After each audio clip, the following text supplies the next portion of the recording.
Hello, আসসালামু আলাইকুম। আবারও আমি কি করলাম, টক দই বানাই ফেললাম বাসায়।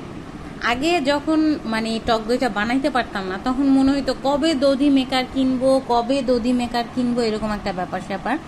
কিন্তু যখন থেকে আমি টক দই বানানো শিখে গেছি, মেকার দিয়ে কি হবে রে ভাই, দধি তো এমতেই হয়, হুদাই মেকার দিয়ে কি করব। এই হচ্ছে আমার টক দই, হোমমেড টক দই। এটার হচ্ছে অনেক উপকারিতা, যে কারণেই আমি চেষ্টা করি একটু টক দই খাওয়ার সব সময়।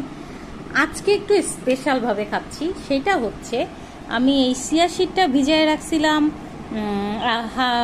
আধা ঘন্টা, মনে হয় আধা ঘন্টা আগে ভিজায় রাখছিলাম। তার ভিতরে আমি প্রতিদিন যে কাঠবাদাম খাই 6-7টা, সেটা দিয়ে দিছি। তো এখন এটার ভিতরে আমি দধি মিক্সড করে আজকে খাবো, জানি না কেমন হবে, নতুনই এটা ট্রাই করলাম। দধিটা দেখেন একদম পারফেক্ট হয়েছে, কোনো পানি জমে নাই, কিচ্ছু না।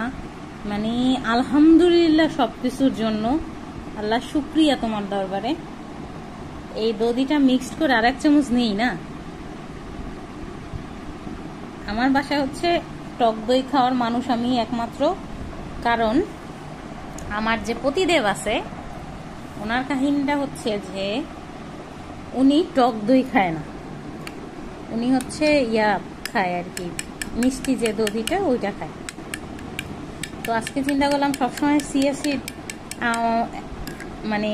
এমনি এমনি খাওয়া হয়, একটু লেবুর রস টস দিয়ে আছে, চিন্তা করলাম দধি দিয়ে খেয়ে দেখি কেমন লাগে। একটা ফল থাকলে কেটে দেওয়া যাইতো, কিন্তু আমি আম খালি খাইলাম, আমটা থাকলে এটার ভিতরে কেটে দেওয়া যায়। তো এখন বর্তমানে আমার বাসায় কোনো ফল নাই, এই কারণেই আর কি এইভাবে। মজা লাগে দধিটা আসলে সেই দধি আপনাদের করে ওপেন করলাম, এর আগে তো আর খাইনি। দধিটাও ভালো হয়েছে, জিনিসটা মজার, আপনারাও ট্রাই করে দেখতে পারেন। দেখি একটু বাদাম দিয়ে খেয়ে দেখি।